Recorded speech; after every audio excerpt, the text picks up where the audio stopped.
साथियों, दोस्तों, अभिनंदन है आपका इस कार्यक्रम में। मैं शायद अ, हिंदी में बोलने को मैं प्राथमिकता दूंगा। और आज के का जो पूरा पूरा जो वर्कशॉप आपने ऑर्गेनाइज किया है, अगर आप इस वर्कशॉप को देखें तो बेसिकली हम इस एक नए दौर में आ गए हैं जहां पर पत्रकारिता पत्रकारिता के संस्थानों से बाहर निकल करके बिल्कुल जनता जनार्दन के बीच में पहुंच गई है। हर वो व्यक्ति जिसके पास एक छोटा सा मोबाइल है, नेटवर्क है, वो किसी भी समय कोई भी फ़ोटो खींच करके, कोई भी ऑडियो वीडियो रिकॉर्डिंग करके, वो एक अपने अंदर एक सशक्तिकरण या एम्पावरमेंट को फील करता है। और अगर आप इसको देखें कि ये कैसे इसने बहुत बड़ा चेंज डाला है, अगर आपको याद हो तो मैं दो आपको एग्जाम्पल देता हूँ। सबसे पहला, जब अरब दुनिया में 2010 में जो बहुत बड़ी क्रांति आई, उस क्रांति में एक लड़का है ट्यूनिस में, उसने अपने आप को आग लगा ली और आग लगाने के बाद एक दूसरे इंसान ने उसकी रिकॉर्डिंग की और उसको यूट्यूब पर डाला।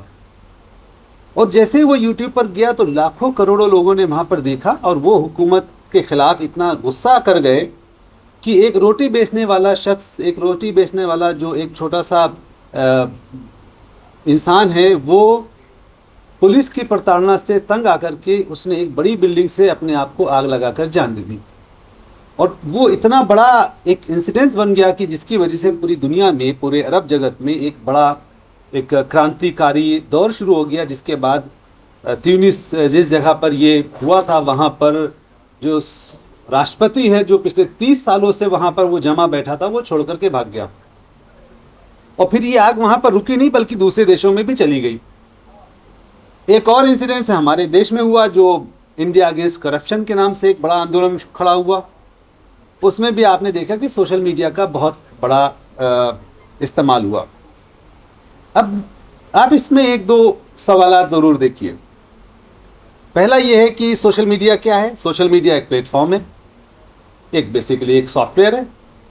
वो आपको इस बात की परमिशन देता है कि आप वहाँ पर अपने मन की बात लिख लें और उसके बाद आप अपने जानने वालों से कनेक्टेड हो गए, वो बात आप वहाँ तक पहुँच गई, उन्होंने कमेंट किया और आपकी एक फ़ैन फॉलोइंग बनना शुरू हो गई। ये बिल्कुल ऐसा ही है जैसे हम यहाँ पर बैठे बात कर रहे हैं, पंचायत कर रहे हैं, आपसे बात कर रहे हैं, आप हमें सुन रहे हैं, हम आपको सुन रहे हैं। फ़र्क इतना है कि यहाँ पर मैं जो बैठा हूँ, मैं यहाँ पर सभी लोगों को देख सकता हूँ, सुन सकता हूँ, और आप मुझे बीच में रोक सकते हैं और खड़े होकर के मुझे इंटरप्ट कर सकते हैं, मेरा माइक भी छीन सकते हैं, मुझे बात करने से रोक भी सकते हैं और मुझे इस बात के लिए भी मजबूर कर सकते हैं कि मैं पहले आपके सवाल का जवाब दूँ और फिर मैं अपनी कोई बात करूँ। मेरी एक जवाबदेही जो आपके प्रति है यहाँ पर, वो बिल्कुल सामने है। और मैं यहाँ पर बात करके जाऊँ और अगर मैंने कोई राष्ट्रहित के खिलाफ कोई बड़ी बात कह दी है तो हो सकता है दरवाजे पर बाहर निकलते ही मुझे जेल का मेहमान बनाने के लिए लोग आ जाएं। ये भी हो सकता है, क्योंकि एक पूरी जवाबदेही यहाँ पर तय है। लेकिन सोशल मीडिया एक ऐसा प्लेटफॉर्म है जहाँ पर आप चाहें तो आप अपना नाम, आपका नाम ए है, अपना नाम बी कर लें। आप अपना नाम ही नहीं बल्कि आप अपना जेंडर चेंज कर लें। आप जो सचमुच में आप सोचते हैं वो सोचने के बजाय आप कुछ और भी कर सकते हैं। आप पक्के मुसलमान हैं लेकिन आप चाहें तो उसमें आप बिल्कुल इस्लाम विरोधी बातें करें। आप पक्के हिंदू हैं लेकिन चाहें तो आप बिल्कुल हिंदू धर्म के खिलाफ सारी बातें लिखने लगें। क्योंकि सोशल मीडिया का जो प्लेटफॉर्म है वो आपको ये एक स्पेस देता है कि आप बहुत इंडिपेंडेंट, बगैर किसी रोक टोक के, बगैर किसी अकाउंटेबिलिटी के आप सारी बात करें। ये एक सिर्फ फ़र्क है। दूसरा फ़र्क ये है कि एक साइज़ क्या है। मैं यहाँ पर 50 लोगों के साथ बैठ के बात कर रहा हूँ, ज़्यादा से ज़्यादा 1 लाख 2 लाख लोग भी हो सकते हैं, बहुत बड़ा मजमा हो जाए। सोशल मीडिया का ये है कि वो आपको बहुत ही मिलियंस में लोगों को फॉलो करने की, उनसे बात करने की आपको परमिशन देता है और आप उनसे बातचीत करते हैं। अब देखिए, जो ख़तरे की घंटी है वो ये है कि जब मैं आपसे अकेले में बात करता हूँ, यहाँ पर बैठ कर बात करता हूँ, तो मैं वार्तालाप करता हूँ, मैं डायलॉग करता हूँ, मैं बातचीत करता हूँ। और आप मुझे रोक सकते हैं। लेकिन जब मैं बगैर किसी जवाबदेही के 20 लाख लोगों से मैं बातचीत करता हूं, तो यहाँ पर मेरी कोई जवाबदेही भी नहीं बनती है, और मैं एक इतने बड़े ओपिनियन को मैं इन्फ्लुएंस कर सकता हूं जो बाद में एक पॉलिटिकल कैपिटल या बिजनेस कैपिटल हमारा बन सकता है। अगर मैं एक बिजनेसमैन हूं, मैं अपने प्रोडक्ट को प्रमोट करना चाहता हूं, तो मेरा यूट्यूब चैनल जो है वो मेरे प्रोडक्ट के लिए बहुत ही फ़ायदेमंद हो सकता है। और अगर मैं कोई राजनेता हूं, तो वो चैनल मेरे लिए, मेरे प्रमोशन के लिए, मेरे प्रोपेगेंडे के लिए फ़ायदेमंद हो सकता है। अब यहाँ पर सवाल खड़ा होता है सोशल मीडिया का और डेमोक्रेसी का, कि क्या सोशल मीडिया डेमोक्रेसी को फ़ायदा पहुंचा रहा है या नुकसान पहुंचा रहा है। जो आम मीडिया होता है, अखबार से जो लोग आते हैं, जो टेलीविज़न से आते हैं, और उन सबको भी पता है, हम लोगों को भी पता है कि डेमोक्रेसी बेसिकली क्या है। डेमोक्रेसी का जो बेसिक कॉन्सेप्ट है ये है कि 100 लोग एक जगह के, जिनकी अलग अलग राय हैं, जिनके अलग अलग मत हैं, वो 100 लोग एक जगह जमा होते हैं, बहस करते हैं, लड़ते हैं, भिड़ते हैं, डिबेट करते हैं, और आखिर में इस बात पर एक एग्रीमेंट कर लेते हैं कि चलो ठीक है, अगले 5 साल तक, 7 साल तक, 4 साल के लिए हम लोग इस व्यवस्था के साथ रहेंगे।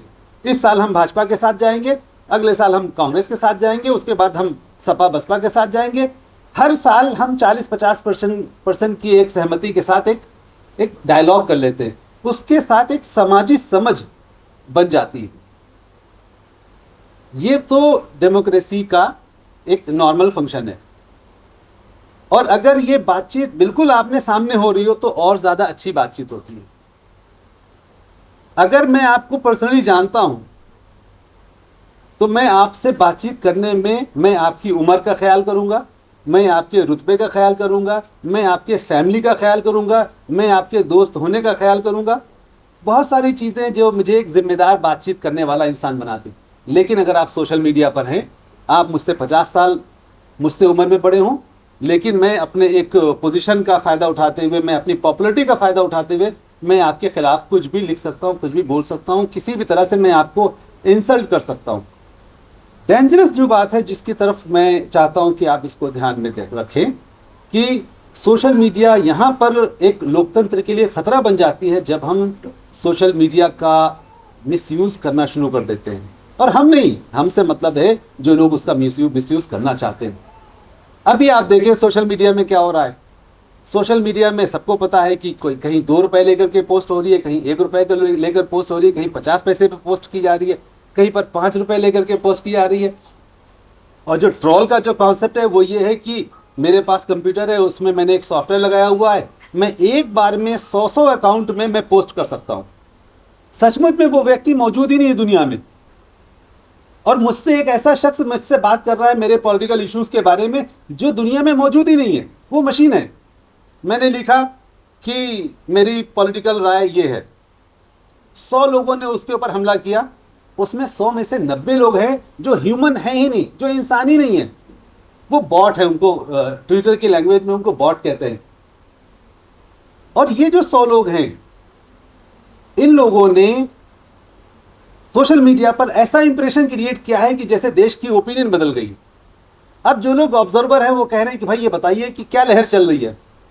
तो आपको याद है अच्छी तरह से कि ट्रंप जब जीते थे तो बहुत ज़्यादा एक्यूजेशंस आए थे कि ट्रंप को जिताने में पुतिन का या रशिया का बहुत हाथ था, क्योंकि रशिया के अंदर वो चाहते थे कि कोई बड़ा राइट विंग का आदमी यूएस में जीत जाए। और रशिया की बहुत सारी जो सोशल मीडिया की कंपनीज़ हैं, उन्होंने करोड़ों की तादाद में, मिलियंस की तादाद में वो सॉफ्टवेयर से बॉट्स क्रिएट किए थे, और जो प्रो ट्रंप या एंटी ट्रंप ओपिनियन जनरेट करते थे।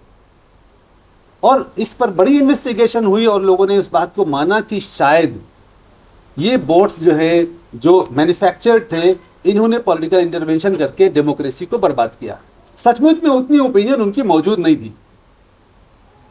अगर आप ये देखें कि कई मर्तबा हमारे देश में भी किसी एक पर्टिकुलर इशू पर एक लगता है अचानक कि बिल्कुल नफरत की आग आ गई। मिसाल के तौर पर मैं इसको बहुत साफ साफ इस पर बात करता हूँ कि सोशल मीडिया को अगर आप पढ़ेंगे तो लगेगा पूरा देश का एक एक हिंदू वो मुसलमानों से नफरत करता है, बिल्कुल मारने काटने को तैयार है। अब अगर आप सोशल मीडिया का हिंदू देख रहे हैं तो आपको लग रहा है ऐसा है कि सारा हिंदू परेशान है कि हर मुसलमान के पास 5-5 6-6 बीवियां हैं और उसकी पॉपुलेशन बढ़ रही है और वो जो है लगातार पाकिस्तान के साथ उसकी दोस्ती बनी, एक ऐसा क्रिएट कर दिया गया। आप जब जाते हैं अपने पड़ोस में अपने हिंदू भाई के साथ, दोस्त के साथ, जब अपने हिंदू टीचर से जब आप पढ़ने जाते हैं, जब अपने हिंदू दोस्तों के साथ आप जाते हैं, तो मालूम होता है कि उसको तो उन बातों के बारे में पता भी नहीं है, जानकारी भी नहीं उसके बारे में। उड़ती उड़ाती कुछ जानकारी होगी लेकिन वो उस पोजीशन को जो आपने सोशल मीडिया पे देखा उसको वो सब्सक्राइब नहीं करता है। तो फिर सवाल ये पैदा होता है कि ये जो लाखों की तादाद में सोशल मीडिया वाला जो खतरनाक वो इंसान मौजूद है वो कौन है? वो बोट है। आप इसी तरह से अगर आप जब देखेंगे कभी कोई मुस्लिम इशू आ जाता है तो अचानक एक खूंखार मुस्लिम फेस जो है वहां पर आ जाता है कि अगर हम कोई हमारे इस्लाम पर हमला करेगा तो हम ये कर देंगे। लाखों की तादाद में आपको सोशल मीडिया पर ऐसे अकाउंट्स आपको नजर आ जाएंगे। बाद में आपको पता चलेगा कि इसमें से 70% 80% जो है वो एक पर्टिकुलर कंट्री से जनरेट होकर के आए थे, वो सचमुच में एग्जिस्ट नहीं करते। यहां पर सोशल मीडिया जमहूरियत के लिए, डेमोक्रेसी के लिए, लोकतंत्र के लिए एक बड़ा खतरा बन जाती।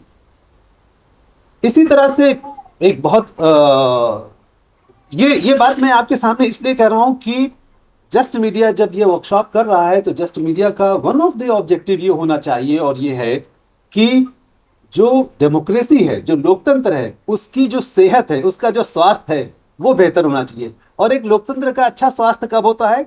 एक लोकतंत्र का अच्छा स्वास्थ्य तब होता है जब वो अच्छी सांस ले, जब वो अच्छा खाना खाए, जब वो अच्छे लोगों के साथ उठे बैठे, जब वो अच्छी बातें करे, जब वो अच्छी बातों पर चर्चा करे। ये अच्छा डेमोक्रेसी, अच्छा लोकतंत्र है। ना कि उसको इंजेक्ट करके उसको गैर जरूरी चीजें उसको खिलाई जाए, पिलाई जाए, उसको आर्टिफिशियल मेडिसिन पर उसको बढ़ाया जाए। किसी भी डेमोक्रेसी के अंदर अगर आर्टिफिशियल ओपिनियंस को इंजेक्ट किया जाएगा, प्रेशराइज किया जाएगा, तो वो डेमोक्रेसी एक अपने नेचुरल ट्रैक से हटने लगेगी और वहां पर एक टकराव की नौबत आएगी। वहां पर एक जो लोकतंत्र का जो सही माना है वो बदलने की नौबत आ जाएगी, जैसा कि हम बहुत सारे देशों में देख रहे हैं। इसलिए ये सोशल मीडिया जहां एक तरफ बहुत ही अच्छी चीज है हमारे लिए, वहीं पर एक ऐसी खतरनाक हथियार भी है कि जिससे हम अपने देश को भी बर्बाद कर सकते हैं, अपना समाज भी बर्बाद कर सकते हैं और अपने खुद आपस के संबंध बर्बाद कर सकते हैं। बहुत सारे सैकड़ों तलाकें ऐसी हो गई हैं कि सोशल मीडिया के चक्कर में लोग अपने फैमिलियां उन्होंने खराब कर ली, अपनी पर्सनल दोस्तियां खराब कर ली। एक फेक इंफॉर्मेशन के चक्कर में, एक फेक फोटोग्राफ के चक्कर में, एक फेक वीडियो के चक्कर में, एक फेक इंफॉर्मेशन के वजह से लोगों ने अपने आपस की दोस्तियां खराब कर ली। मालूम हुआ 2-4 साल के बाद वो तो गलत थी, वो इंफॉर्मेशन ही पूरी गलत थी। इसका मतलब यह है कि जो सोशल मीडिया हमारे हाथों में है उसके ऊपर 100% हम भरोसा नहीं कर सकते। उसके वेरिफिकेशन के बहुत सारे रास्ते आएंगे और उसके जो आज की पूरी वर्कशॉप हुई है वो इस बात के लिए हुई है कि हम अपने लोकतंत्र को अगर मजबूत देखना चाहते हैं, मजबूत रखना चाहते हैं, तो उसमें उसकी सेहत अच्छी रहनी चाहिए। ये तो एक उसका टेक्निकल पार्ट हो गया। सेकेंड पार्ट जो उसका है लोकतंत्र की सेहत का और सोशल मीडिया का, वो ये है कि वो क्या अच्छी बातें हैं जो लोकतंत्र की के स्वास्थ्य के लिए अच्छी हैं। मिसाल के तौर पर हमें पता है कि इस देश के अंदर बेरोजगारी जो है वो 25% है, गरीबी जो है वो बहुत ज़्यादा है, लोगों को खाने पानी की ज़रूरतों की बहुत ज़रूरत है, रोटी कपड़ा मकान मुख्य मुद्दे हैं, अस्पताल मुख्य मुद्दा है, बिजली मुख्य मुद्दा है, स्वास्थ्य मुख्य मुद्दा है, लोगों के पास घर होने चाहिए, लोगों को पानी मिलना चाहिए, वो मुख्य मुद्दा है, हर बच्चे को शिक्षा होनी चाहिए, ये मुख्य मुद्दा है। अगर सोशल मीडिया का एक बड़ा चंक जो है आपको जब नजर आए कि ये जो सबसे ज्वलंत मुद्दे हैं ये वहां से गायब हो जाएं और बाकी दुनिया का हर इशू वहां पर डिबेट हो रहा हो, तो हमें समझ लेना चाहिए कि ये जो सोशल मीडिया है इसका जो स्वास्थ्य है वो बिगड़ रहा है, वो ट्रैक से हट रहा है, क्योंकि हम उसमें भटक रहे हैं अपने मुद्दों के लिहाज से भी हमें उनकी जानकारी होनी चाहिए। बल्कि मैं सुबह की वर्कशॉप में मैं सुन रहा था कि जो सना बोल रही थी कि एक एक मुद्दे के बारे में हमें और आपको सजग होना चाहिए, उसकी जानकारी होनी चाहिए और उसको एक सही तरह से पेश करना चाहिए। एक और इंटरेस्टिंग बात मैं आपसे कह करके अपनी बात कुछ देर के बाद खत्म करूंगा कि सोशल मीडिया में एक हम लोग को थ्योरी ये जरूर पाई जाती है कि ये सोशल मीडिया आपको फायदा पहुंचा रहा है या वो आपसे फायदा उठा रहा है। सोशल मीडिया एक ऐसा प्लेटफॉर्म है जो आपसे मजदूरी कराता है और आपको पैसा भी नहीं देता है। फेसबुक स्पेशली जब जब ये बात सोची गई थी तब उस वक्त यूट्यूब से पैसा नहीं आता था। यूट्यूब से पैसा आया है 5-6 सालों में आया है, शुरुआत से नहीं आ रहा था। और आप स्पेशली फेसबुक तो अभी भी नहीं देता। आपने फेसबुक पर एक आर्टिकल लिखा, उसको 5 लाख लोगों ने पसंद किया, लाइक किया, हुआ तो फेसबुक का जो वो है मेन आपका जो अकाउंट है उससे आपको नहीं आता। पेज वगैरह जब आप बनाते हैं, जब उसको कमर्शियलाइज करते हैं, तब शायद अब आने लगा है, धीरे धीरे वो किया उन्होंने। लेकिन क्या आप जो कंट्रीब्यूशन कर रहे हैं, जो आप अपनी क्रिएटिविटी वहां दिखा रहे हैं, क्या उसकी जो मोनेटाइजेशन है जो उसका, वो क्या ट्रांसपेरेंट है? क्या वो बेहतर है? क्या वो आपकी सचमुच की कमाई का आपको पूरा पैसा दे रहे हैं? और क्या वो आपको प्रॉपर ऑडियंस दे रहे हैं? क्या उसमें कोई बिजनेस मॉडल की ट्रांसपेरेंसी है या नहीं है? 50 शिकायत है कि आपकी जो ऑडियंस है वो रिस्ट्रिक्ट कर दी गई है, आपकी रीच कम कर दी गई है, आपकी बात दूर तक जा नहीं रही है। लैंग्वेज के बेसिस पर आपका डिस्क्रिमिनेशन होता है, जेंडर के बेसिस पर आपका डिस्क्रिमिनेशन हो सकता है, मजहब के नाम पर आपका डिस्क्रिमिनेशन हो सकता है। सोशल मीडिया पर आपके अकाउंट को बहुत सारी परेशानियां उठानी पड़ सकती हैं। ये एस्पेक्ट भी सोशल मीडिया की जवाबदेही से जुड़े हुए, और ये कानूनी बहस है। इसीलिए बहुत मरतबा बहुत सारे देशों में इसके बारे में बड़ी डिबेट चली है। मिसाल के तौर पर यूरोप में फेसबुक को लेकर के बहस चली कि फेसबुक का जो डेटा है क्या वो यूरोपियन यूनियन का के बाहर जा सकता है, नहीं जा सकता है। सोशल मीडिया या पूरा इंटरनेट स्पेशली जहां पर आप यूज करते हैं, वो डेटा के मामले में बहुत ही बेईमान है। हम जो कुछ भी वहां करते हैं वो रजिस्टर हो जाता है। रजिस्टर होने के बाद वो जो डेटा वहां स्टोर होता है वो कहाँ जाता है? नॉर्मली जो कानून है, जो यूरोपियन यूनियन का कानून है, वो ये कहता है कि वो उसी यूरोपियन यूनियन की टेरिटोरी में रहना चाहिए। एक आदमी ने एक याहू पर या फेसबुक पर उसने केस कर दिया था यूरोपियन यूनियन के कोर्ट में कि वो मेरा डेटा फेसबुक का मेरी परमिशन के बगैर उसकी पूरी इंफॉर्मेशन वो अमेरिकन फेसबुक को दे रहे हैं। तो उन्होंने अमेरिकन फेसबुक से पूछा कि आप हमारे सिटीजन का डेटा क्या वहां ले जा रहे हैं, क्या आपने परमिशन ली है उसकी? बगैर परमिशन के हुआ। आखिरकार फेसबुक को अपना एक डेटा बैंक जो है, जो जो जिसको हम डेटा बिग डेटा वाला वो कहते हैं, वो उन्होंने यूरोपियन यूनियन में एस्टैब्लिश किया। उनको मजबूर होना पड़ा और उनको ये रिस्ट्रिक्शन लगाई गई कि अगर आप यहाँ का डेटा वहाँ ट्रांसफर करना चाहते हैं तो उसके लिए आपको लीगल परमिशन लेनी पड़ेगी। अगर आप देखें भारत में क्या हो रहा है, भारत में इंटरनेट पर एक शख्स के, एक व्यक्ति के जो राइट्स हैं उसके बारे में कोई जानकारी नहीं है। डिजिटल लॉज के बारे में जो लिटरेसी है वो बिल्कुल कम है। साइबर सिक्योरिटी तो अभी थोड़ा थोड़ा बैंक की वजह से आपको आने लगा कि साइबर सिक्योरिटी के कुछ इश्यूज हैं, लेकिन लार्जली अभी भी नहीं है।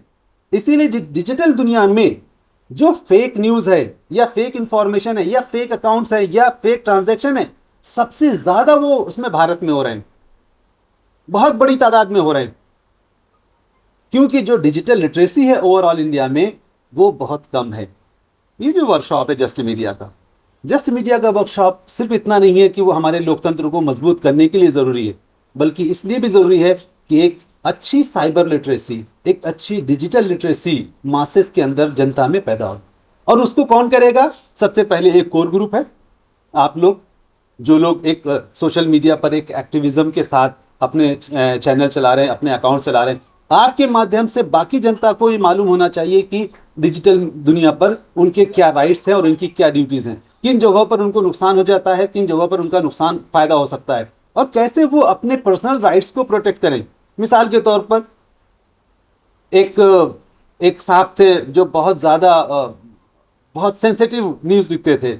एक मर्तबा उन्होंने एक फ़ोटो पोस्ट किया एक छोटी सी बच्ची का और एक उसकी माँ का, और लिखा कि ये देखो कि ये कैसी है, कुछ ख़राब कमेंट किया। मैंने उन सज्जन से ये पूछा कि क्या आपने उस औरत की और बच्चे की फ़ोटो आपने क्या उसकी परमिशन से यहाँ डाली है? वो व्यक्ति भारतीय नहीं थे। तो मैंने उनसे बताया कि ये जो जिस देश के आप हैं ना, अगर आप उस देश में ये काम करते तो शायद आपको अभी तक की 5-6 करोड़ रुपए का फाइन देना पड़ता, क्योंकि आपने एक शख्स की जो प्राइवेसी होती है उसको आपने नुकसान पहुंचाया है। आप किसी का भी फोटो सोशल मीडिया पर उसकी परमिशन के बगैर नहीं डाल सकते हैं, आपको परमिशन नहीं है। लेकिन अभी आपको पता है कि इंडिया में हमारे जो डिजिटल राइट्स हैं, जो पर्सनल राइट्स हैं, जो सोशल मीडिया पर, उसके बारे में अवेयरनेस नहीं है। इसलिए कोई आपके फ़ोटो कहीं खींच करके, रास्ते में आप चल रहे हैं, आपका फ़ोटो खींच करके कहीं भी उसका मिसयूज़ हो रहा है, और उसी को कभी कभी फेक करके कुछ भी उसको बना दिया जाता है। ये जो हमारे देश के अंदर सोशल मीडिया और इंटरनेट पर जो अपने राइट्स को लेकर जो लैक ऑफ अवेयरनेस है, ये हमारी डेमोक्रेसी के लिए एक बड़ा नुकसानदेह पहलू है। ये खुद हमारे पर्सनल इश्यूज के लिए भी, पर्सनल लाइफ के लिए भी नुकसानदेह है। कई कई मरतबा ऐसा हो जाता है कि ख़ासतौर से लड़कियों के केसेस में क्या हो रहा है कि आया, पहले भी एक मुद्दा इसके बारे में खड़ा हो चुका है कि लड़कियां सोशल मीडिया को अपनी फ्रीडम के साथ यूज़ नहीं कर सकती। उनको हर बार इस बात का डर है कि कहीं कोई उनके फेसबुक मैसेज पर आकर के कोई ख़राब बात ना कर दे, कोई 2 बजे रात में आकर के कोई उल्टा सीधा मैसेज ना दे दे, कहीं कोई उसकी फ़ोटो लेकर के कुछ और ना कर दे। ये जो जेंडर डिस्क्रिमिनेशन है फेसबुक पर, कि एक लड़का जो है वो फेसबुक पर अपने घूमने की फ़ोटो खूब आज़ादी के साथ डालता है कि मैंने यहाँ एंजॉय किया, मैंने ये घूमा, मैंने वो घूमा, लेकिन यही चीज़ एक लड़की नहीं कर सकती। क्यों? क्योंकि उसको डर है इस बात का कि अगर उसने भी वही फ़ोटो अपने डाले तो लड़के के फ़ोटो के मिसयूज़ होने के चांसेस नहीं है, लेकिन उसके फ़ोटो के मिसयूज़ होने के 100% चांसेस हैं, और उसको कोई बचाने वाला भी नहीं होगा। वो कहीं शिकायत करने नहीं जा सकती है। अगर शिकायत करने जाएगी तो शिकायत करना उसको बहुत महंगा पड़ जाएगा। अगर कोई डिजिटल स्पेस आज का इतना इनसिक्योर है एक जेंडर के लिए, तो इसका मतलब है कि हमारी डेमोक्रेसी ठीक ठाक नहीं चल रही है। हमें डिजिटल स्पेस को ऐसा बनाना होगा कि जिसमें हर शख्स, किसी भी जेंडर का हो, किसी भी धर्म का हो, किसी भी विचारधारा का हो, किसी भी स्कूल ऑफ थॉट का हो, किसी भी इलाके का हो, किसी भी रंग का हो, किसी भी कद का हो, उसको ये महसूस होना चाहिए कि उसको वहाँ पर उसकी ओपिनियन की वजह से, उसके कारनामों की वजह से उसको रिस्पेक्ट महसूस हो रहा है, मिल रहा है। कोई उसको उसकी पर्सनल आइडेंटिटी की वजह से उसको नुकसान पहुँचाने वाला नहीं है। लेकिन क्या हमारे देश के अंदर, सोशल मीडिया के अंदर, क्या ये मौजूद है? ये नहीं है। और बहुत सारे आप देखेंगे, मैं इस पर बहुत डिटेल में नहीं कहना चाहता, लेकिन ये तो जो नॉर्मल डिजिटल मीडिया का जो है स्पेस वो है।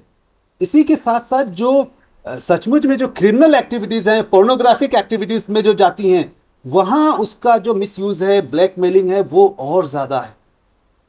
लेकिन उसके मुकाबले में जो हमारा लीगल, जो लॉ इन्फोर्समेंट है, जो पुलिस का जो क्विक एक्शन होना चाहिए, वो नहीं हो पाता है।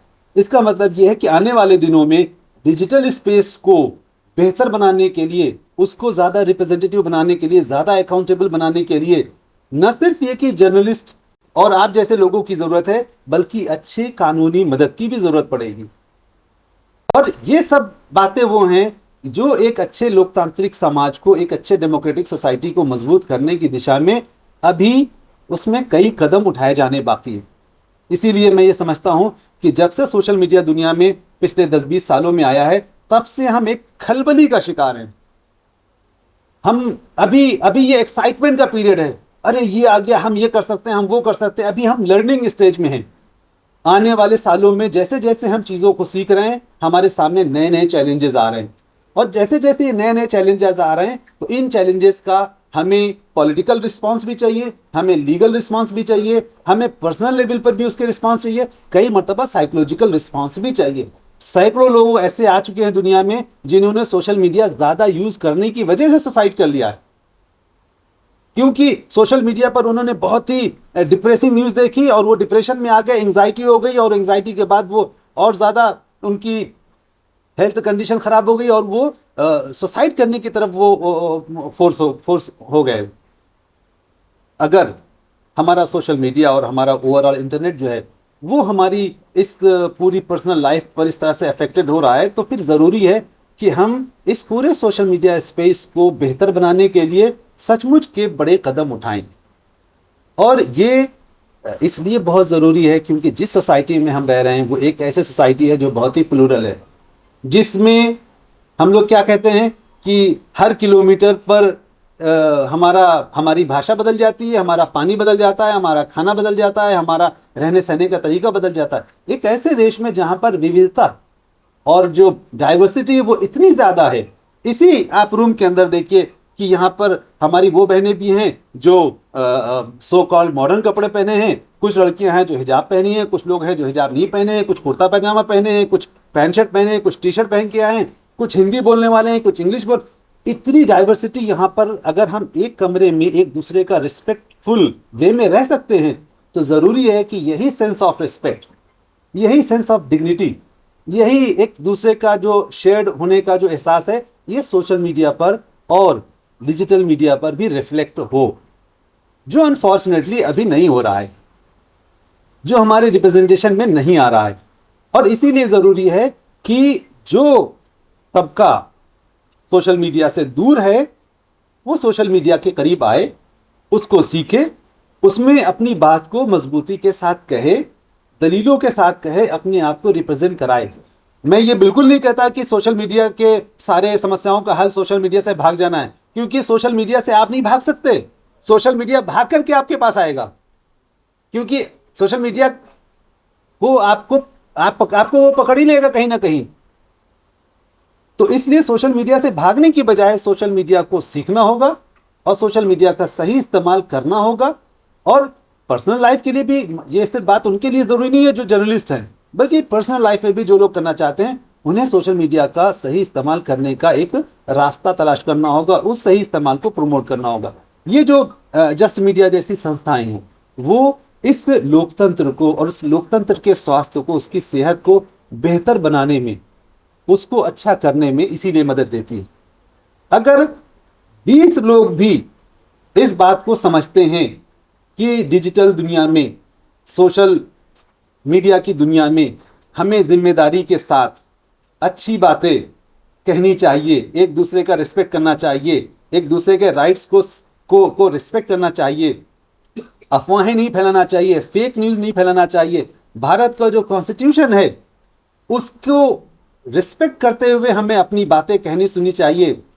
अगर 20 लोग भी इस मिशन से जुड़ते हैं और इसको मानते हैं तो मैं समझता हूं कि जस्ट मीडिया को इस बात के लिए हमें बधाई देना चाहिए, इस बात के लिए उनको मुबारकबाद देना चाहिए और इस बात को सोचना चाहिए कि हम उनको इस काम में और ज़्यादा समर्थन करें, उनको सपोर्ट करें और इस कोशिश को और भी ग्रामीण लेवल पर, बाकी सभी जगहों पर इसको पहुंचाएं और ज़्यादा से ज़्यादा लोग मिल करके देश के लोकतंत्र को बचाएं और इसकी सेहत को अच्छा करें, ताकि हम आपस में एक अच्छा जनसंपर्क स्थापित कर सकें, एक अच्छा रिलेशनशिप हम इस्टेब्लिश कर सकें, हम ये समझ सकें कि हमारे और आपकी जो कॉमन ज़रूरी चीज़ें हैं वो क्या हैं, कॉमन इंटरेस्ट हमारे क्या है, वो कौन सी कॉमन चीज़ें जिसमें आपका और हमारा दोनों का भला है, वो कौन सी चीज़ें जिसमें हमारा और आपका दोनों का नुकसान है। और इस तरह से जो एक सोशल संवाद होता है वो सोशल संवाद बढ़े और सोशल संवाद बढ़ने के साथ साथ लोकतंत्र की जो जान है, उसकी जो सेहत है वो बढ़ती जाती है।